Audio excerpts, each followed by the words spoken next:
happening here? But what it is ain't exactly clear. When America and the Allied powers went to war with Germany, Colgate fully supported the war effort. President Case embraced the draft and directed that Colgate facilities be used with the greatest possible effectiveness to prepare for the war.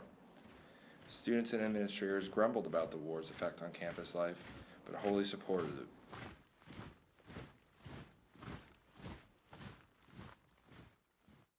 When President Thomas Bartlett became Colgate's 11th president in 1969, he was greeted by a different campus environment. The Vietnam War divided America and Colgate and put Bartlett in a difficult position. He supported the anti-war movement, but was worried about the chaos it brought to campus.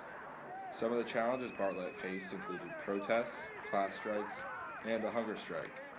As a result, Bartlett found himself trying to balance student demands and the need for order on the Colgate campus. Bartlett studied international relations at Stanford University and worked at the UN helping craft proposals targeted at Arab-Israeli relations. At Colgate, he fought to raise new funds for classes and seminars that addressed Vietnam and issues surrounding international conflict. While Bartlett frequently did not voice his opinion on world politics, he described Vietnam as a denial of so much which is best in our society.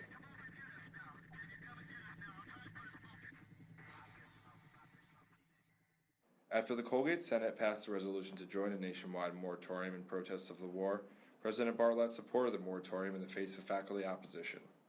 Participating in Educational Policy Committee meetings, Bartlett helped table a resolution that would have barred faculty involvement in the moratorium.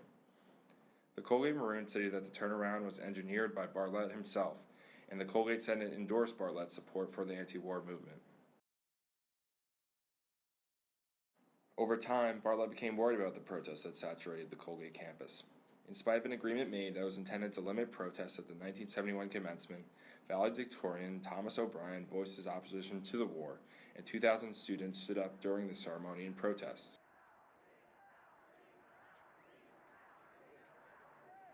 The President of the United States, as you know, who said he was getting elected to end the war, turned out to The Maroon News described Bartlett as shaken and barely audible.